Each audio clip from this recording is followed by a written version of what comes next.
I will praise you till I die. El Shaddai. Hallelujah. Tayo manalangin sa Diyos na pinagkakautangan natin ng ating buhay. Lahat ng bagay na meron tayo galing sa Kanya.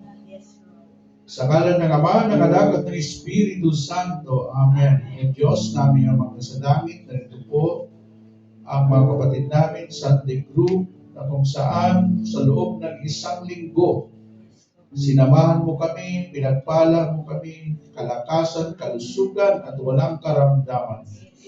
Panginoon, muli, narito kami upang ikaw ay aming purihin. Pasalamatan. Patuloy na mag-aral na iyong salita, sapat sabi mo, hindi lang sa tinapay na lubuhay ang tao, kundi sa bawat salita na mamutawi sa iyong mga labi, Panginoon. Pagpalain mo yung lingkod na maging daluyan ng iyong mga salita, ganoon po ang lahat ng mga nakikinig ngayon. Pagpalain mo ang kalmang puso, matulad sa isang matabang lupa, upang ang binhi na mahasik, katulad ng inyong salita, ito'y tutubog lalago at magbunga sa aming buhay sa araw-araw.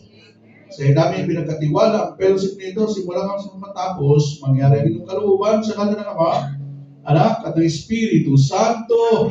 Amen. Amen. Purihin ang Diyos na buhay. Purihin ang Panginoon, si Kristo ay narito na. Naging lakas at pag-asa.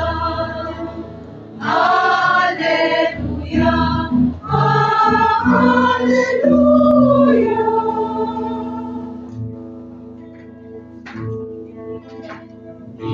Ang Panginoon nagdiwang sa bagay niya, nagkakanang ang aking espiritu.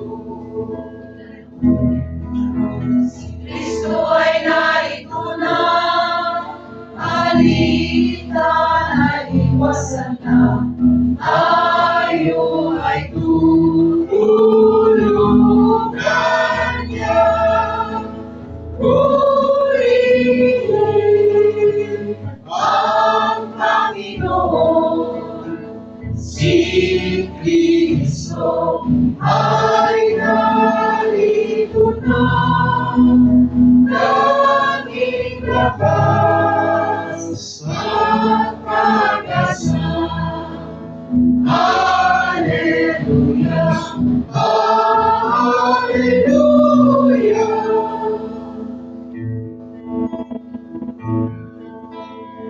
Ang lakas at pag-asa narito sa pinang nakahandang tulungan ka. Hallelujah. Hallelujah. Hallelujah, hallelujah. Nais na kasama sa hirapan at ginawa. Purihin ang Panginoon, si Kristo ay narito na, naging lakas at pag-asa. Hallelujah, hallelujah. Hallelujah, hallelujah, hallelujah. Hallelujah, hallelujah, hallelujah. Hallelujah, hallelujah, hallelujah. Hallelujah, hallelujah, hallelujah.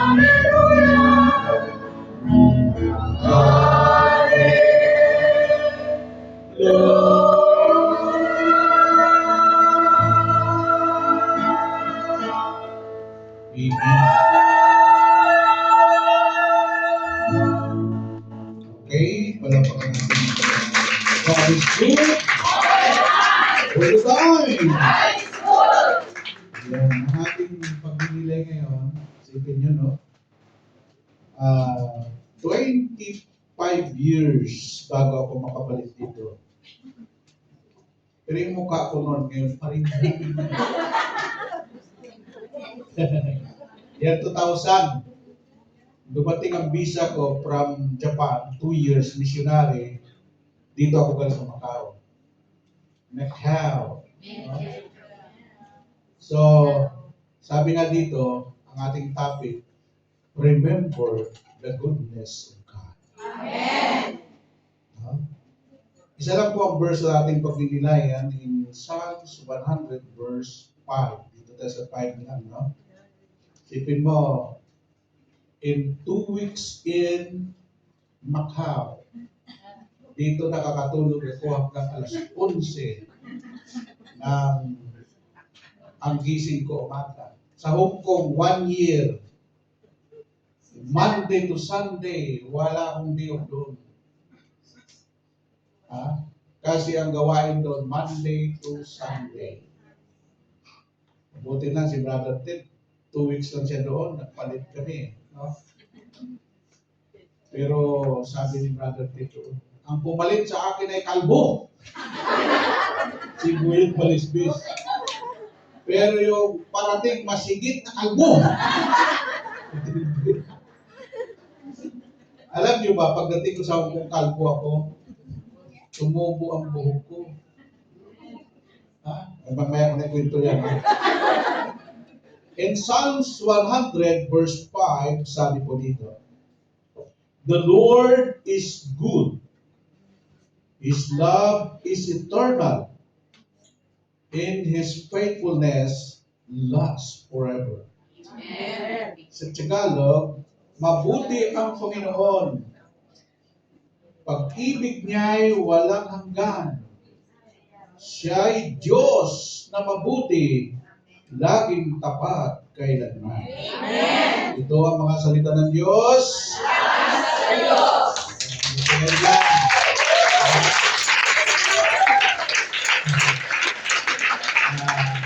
Ang topic natin ng ano, 2 linggong pag-ibig. 2 linggo na kasi bago ko umalis sa Hong Kong, may ticket ako. At mamaya, I will fly, come home, go home. Okay, magsiupo po tayo. And 20 minutes, bigyan natin ng aral itong the goodness of God. Alam nyo, sabi dito, diretso na tayo. Wala nang pasikot-sikot. Sa verse 5 ng ating pag-aaral, remember the goodness of God, Bible verses encouraging believers to remember God's goodness. Include Psalms 100 verse 5, for the Lord is good, His mercy is everlasting, and His truth endureth to all generations. In Psalms 107 verse 1, oh, give thanks to the Lord, for He is good, for His steadfast love endures forever. Other key verses are Psalm 145 verse 9, mentioning God's goodness to all. In James chapter 1 verse 17, stating every good gift comes from God. Because God is good. Amen. All the time. God is good. Yung tao paminsan-minsan lang gumawa ng mabuti. Ang Diyos, iwanan mo man siya, hindi kanya iiwanan. Amen. Kalimutan mo man ang Diyos, hindi kanya kalimutan. Amen. Ha? Ang Diyos ay Diyos ng kabutihan. Amen. Alam nyo, nung ako maglingkod sa Panginoon, ang edad ko 20 years old. In 1985, si Brother Mike ay 45 years old. Ang El Shaddai ngayon ay 42 years. Kwintahin mo. 62 na ako ngayon, senior na ako. 20 years old ako naglingkod sa Panginoon and 40 years to 42 years missionary. Nauna lang ako kay Pulse ng kaunti. No? Kasi 1985, na-promote ako elder 1985. 88. At isa rin po ako ginamit ni Lord, yung mga kumpanya tinayo ni Brother Mike, pati yung El Shaddai, naranasan ko maging board of director ng El Shaddai Foundation noong una, yung pong cooperative, kami po ang gumawa niyan. No? Halos lahat. Paano ako mag-traidor sa ministry? Ang dami pong mga pinagpala sa ministry, nag-dahil sila ng sarili na ministry. No? Alam mo, kasama yan. Pag ang mga taong gumawa sa iyo ng mabuti, huwag mo silang gantihan ng masama. Alalahanin niyo ang mga taong tumulong sa inyo, gumawa ng masama. Pati yung gumawa ng masama, gawa niyo ng mabuti. Bakit ang sabi ni Lord, daigin niyo ng mabuti ang masasama. No? Yan dahil ako bakit straight ako sa El Shaddai. Bakit? Yung kabutihan ng Diyos na binigay sa akin, gusto kong suklian. No? Ang daming nagyaya sa akin, Brother Mike, magtayo tayo ng ministry. Ikaw ang founder, sabi ko, ikaw na, demonyo ka. Alam mo ba yung nagyaya sa akin magtayo ng ministry? Hindi mo ganyan tao, mapili na rin. Pero nireject ko lahat yan because of the goodness of God. Ano kaya sabi ko doon? Ano kaya ang pakiramdam ni Brother Mike pag nagtayo ako ng ministry? Siyempre masasaktan siya, sabihin niya itong ganito na ito, walang utang na loob. May masama pang ginawa si Brother Mike. Simula ka sa walis ang hawak mo. Naging broadcaster ka, maging announcer ka, maging disciple ka, maging elder ka, pinagkatiwalaan ka ni Brother Mike. Tapos, traidorin mo siya. Ano kaya ang puso ni Brother Mike? Ang Diyos ganun din.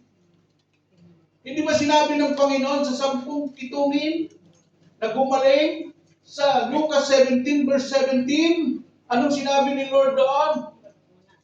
Yung siyam na kitungin, umalis sila. Hindi na sila nagpasalamat sa Diyos.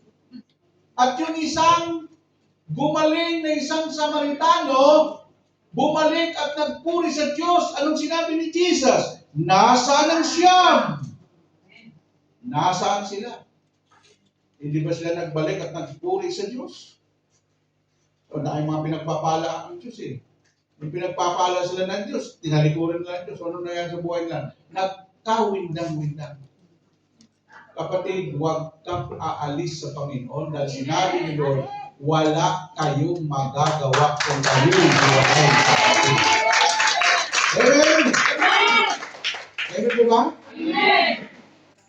Kaya nung alam niyo ba, nung umuulan ng missiles doon sa Santa Marta Parish Church sa Israel, ang inaawit po nila doon, the goodness of God.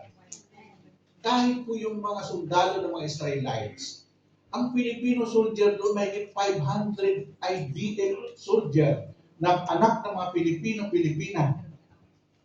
Sabi daw nila, ang mga Israelita daw ay natutong kumanta ng Tagalog. Na? Because of the goodness of God. Okay, number 1. Diretso na tayo eh. Number 1, para may matutunan kayo. About God's goodness, in Psalms 23 verse 6, promises that goodness and mercy will follow the believers all the day of their life. Kung ikaw ay totoong believers, naniniwala na sumasampalataya kay Jesus Christ, maniwala ka araw-araw tatanggap ka ng kabutihan, tatanggap ka ng biyaya at pagpapal. Ang Panginoon. Amen! Amen po ba? Amen.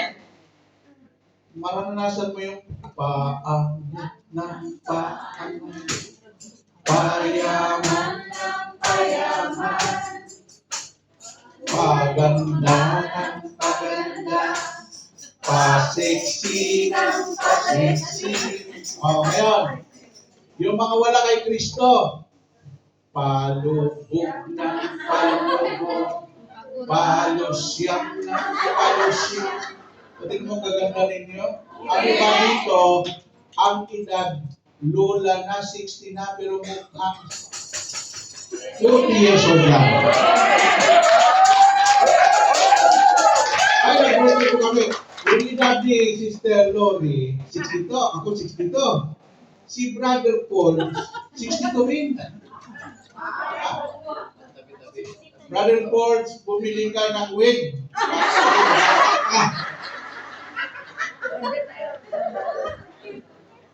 Tinubuhan ako ng buhok. May isang workers to. Brother Mike, gamitin itong globe. Ministry ako, bago matulog, bago tumuko yung buhok. Kaya patubo.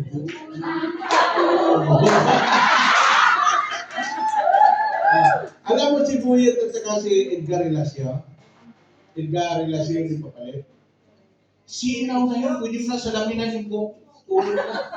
Kasi nagtampo na yung buhok. Si Pons may pag-asa pa yan. Ay, bumili ka ng club. Maliguan nila kasi para pag-uwi na may buhok na. Okay. Ano sinabi doon? Number 1, about God's goodness, no? Promises that goodness and mercy will follow the believers all the day of their life. Alam mo, kung totoo ka na mananampalataya, hindi ka magiging kawawa. Amen. Kung totoo kang mananampalataya kay Lord, hindi ka puro aray-aroy. Amen. Kung totoo kang mananampalataya kay Lord, ang Diyos natin na pakayaman, hindi ka mababaon sa utang. Ikaw ang magpapautang. Amen? Kaya 1 year ako sa Hong Kong, inilunsad ko yung programa. Kung sino ang nagtira, siya ang kaya.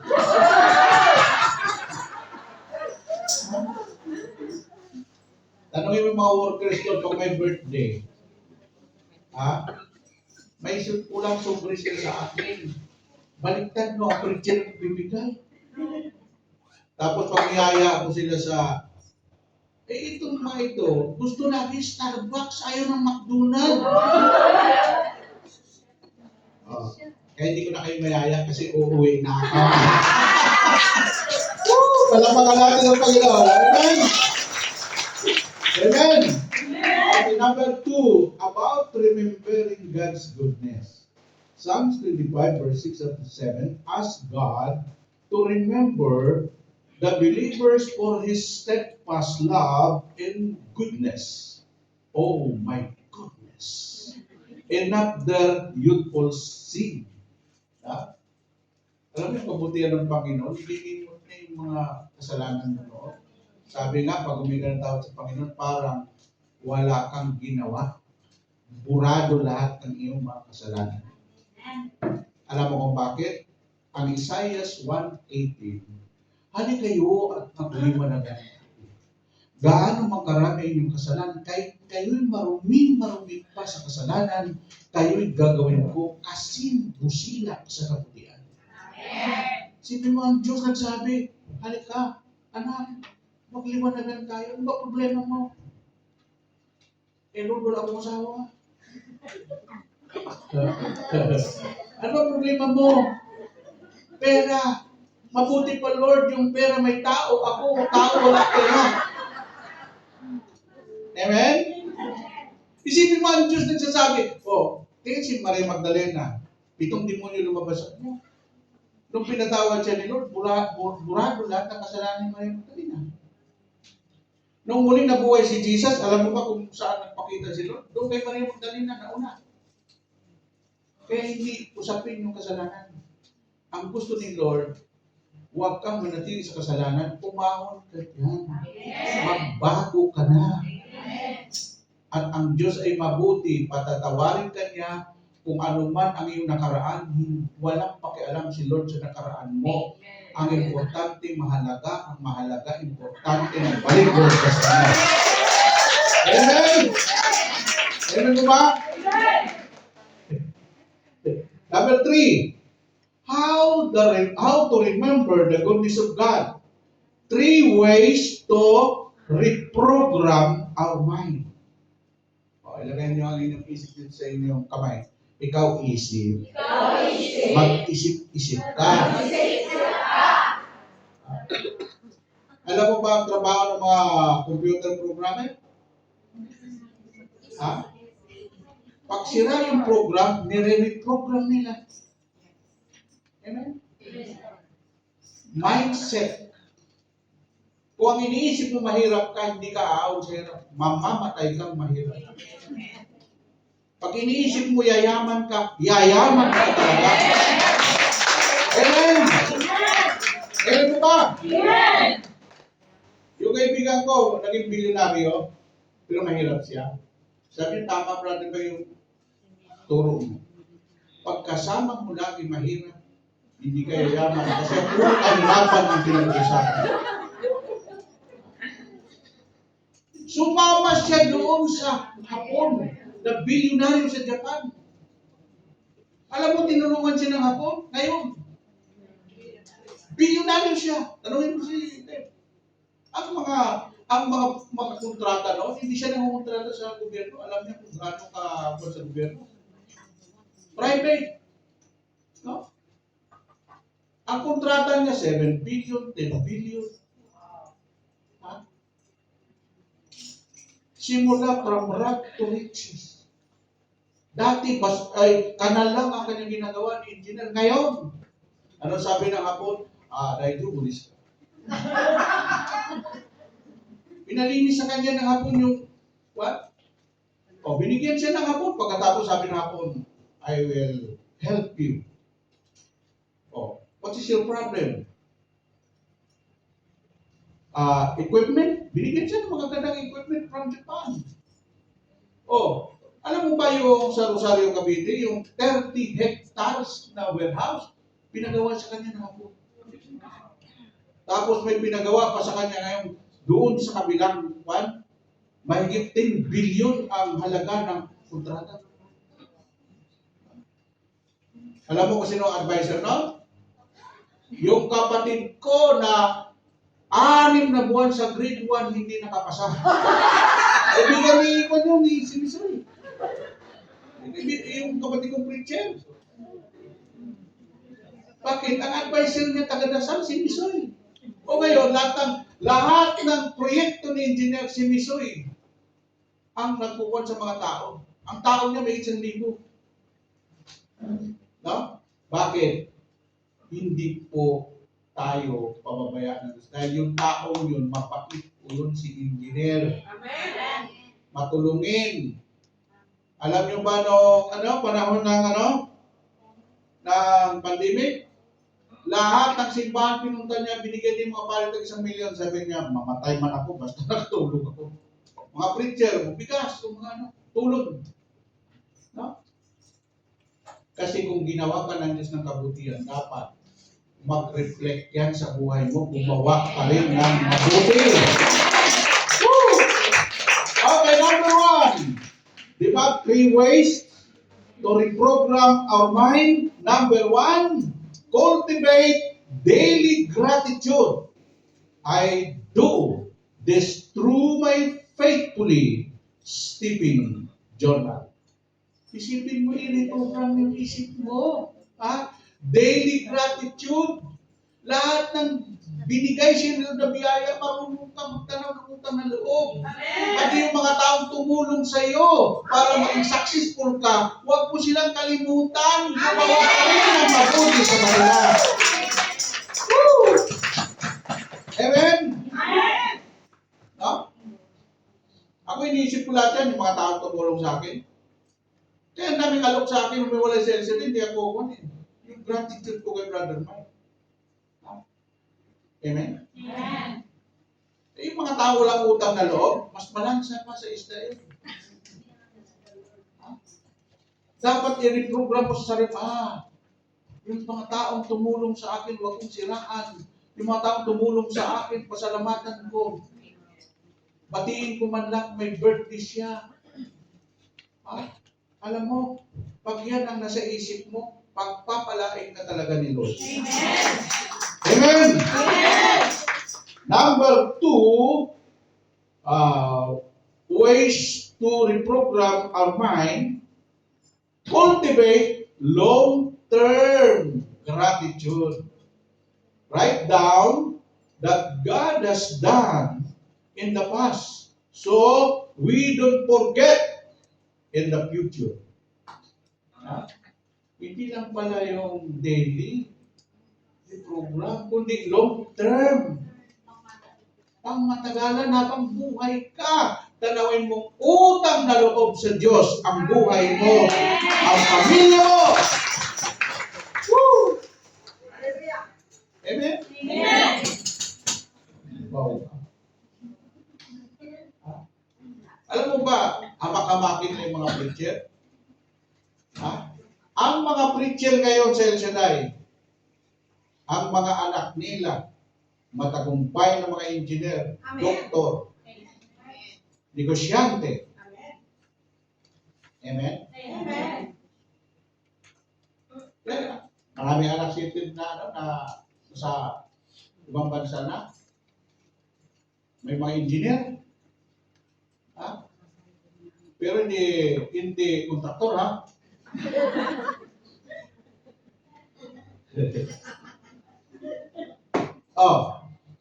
Kaya si Brother Bay, pabanding-banding lang. Yung anak ko, nung mag-graduate siya sa La Salle University ng Business Management and Administration, nag-manager siya sa Yellow Cab. In 2 years na manager siya, nagtayo siya sa ring corporation, yung binablog kong Sunmon Cafe. Kanya po yung 2 years anniversary na. Pinaka-kuan po yun sa online, yung Panda, yung pinunta natin, yun ang delivery namin. Ang coffee shop namin, hindi lang coffee. Mayroon kaming dinideliver ng Japanese food. Nagkikiter kami ng Korean food, Chinese food. Kaya lang pag ako pumunta doon, pag nagkape ako sa Sendan, magbayad ka. Isang kape, hindi ako nakalipilum.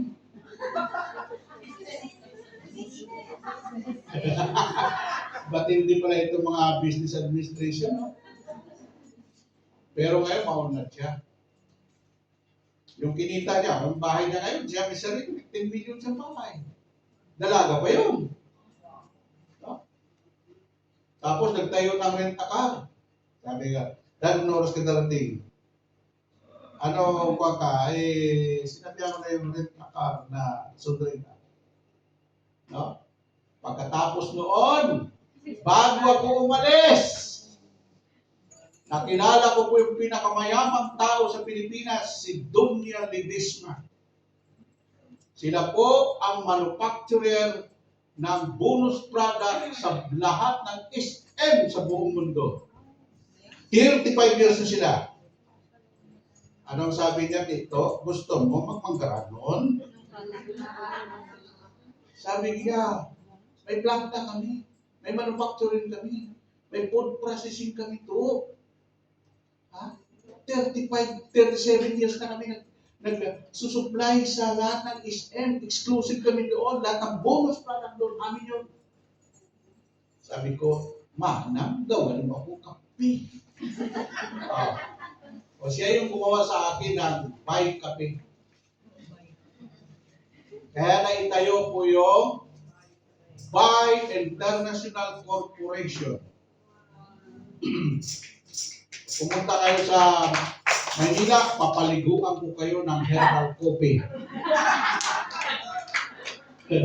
Amen? Amen. Nag-ooperate na ngayon online, worldwide. Na? Next year, meron na ako makita kayo, buy alcohol. Kasi nga lahat ng produkto doon sa sa punos, sa SM, pwede niya po gagawa. Kasi siya ang manufacturer namin. Ang opisina namin nasa Malate, Manila. Kahit ako saan pumunta, kampado ako, bakit ang CEO and President of this company, yung anak ko si Princess Noemi. Wow. Alam mo? Para malaman ninyo, si Brother Paul, kasama ko. Isa yan sa mga board of director ng company.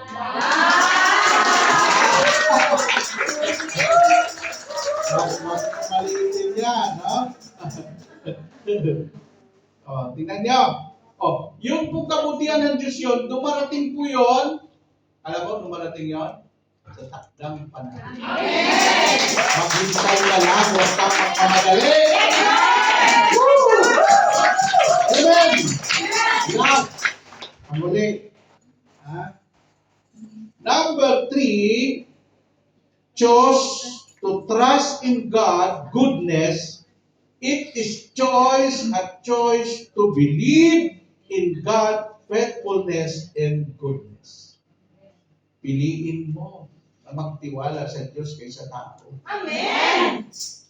Amen? Amen. Huwag kayong umasa sa mga politiko, hindi kayo unat doon. Yes. Umasa kayo sa Diyos. Amen. Sumunod ka sa Diyos, maraming biyaya ibibigay sa iyo ng Diyos. Woo! Amen! Yung ginawa ninyo, sa halip na mag-werda-werda kayo, lagaw-lagaw kayo, sa halip na kasal-kasal kayo, pinili nyo na umatid sa isip. Amen. Yung napakinggan nyo dito, hindi nyo makapakinggan sa labas yan. Amen. Dito lang yan. Amen. Tingnan mo yung katabi sa inyo. Uy, nakikita ko sa iyo. Payaman ng payaman ka. Amen!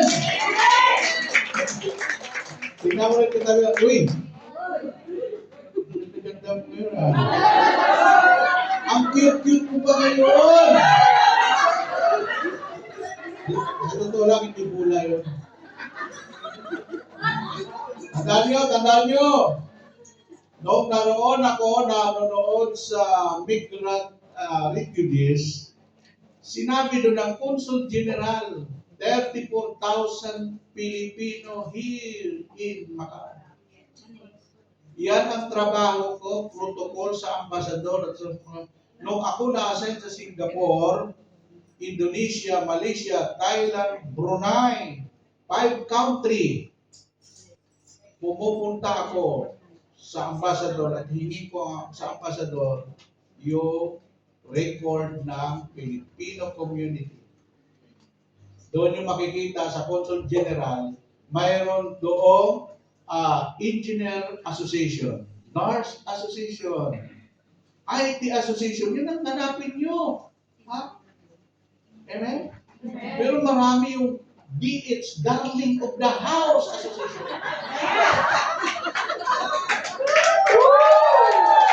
Hindi kayo nagawin ng kasaraw. Tinuturuan ko kayo kasi nag-protocol sa amin yan eh. Amen? Amen. Okay, magsintay na tayo. Tama na yan, tama na. Mapalad kayo dahil pinili nyo ako kapatid ngayon. Pag yung pamayaan ito si Brother Paul alam mo si Brother Paul, professor yan. Nag-graduate yan sa College of Divine Wisdom, cum laude. coach. Kaya pwede kayo i-coach niya. Si Brother Bay naman, nag-graduate ako ng sulsultan. Sulsultan. Nasa kamay! Sige naman sabihin mo, Panginoon, salamat sa kabutihan. Ika'y tapat sa habang buhay. Yes, Lord. Ika'y mabuti at magkailanman. Hanggang ako ay nauuhan. Awitin ko ang kabutihan ng Diyos. Awitin ko ang kabutihan ng Diyos. Thank you, Lord. Salamat sa iyong kabutihan. Sa kabila ng aming pagkukulang, hindi ka nagkulang sa amin. Sa kabila ng aming mga nagawang pagkakamali, nandiyan ka pa rin na handang magpatawad, magmahal, magunawa sa amin. Patuloy po pagpalain ang Macau chapter, Lord. Ipuin mo po ang mga Pilipino dito sa Macau na hanapin nila ang inyong kaharian. I-bless mo rin lahat ng mga workers, mga manggagawa na magniningning sila para makita nila yung liwanag sa lahat ng mga taong naroon pa sa kanila. Sa iyo namin ipinagkatiwala, Lord. I pray to you, O God, na i-bless mo po aming kapatid, si Brother Ted na maiwan dito. Ganun po ang iyong lingkod. Kung saan mo man ako ilagay, anywhere, everywhere, I will be ready to another mission.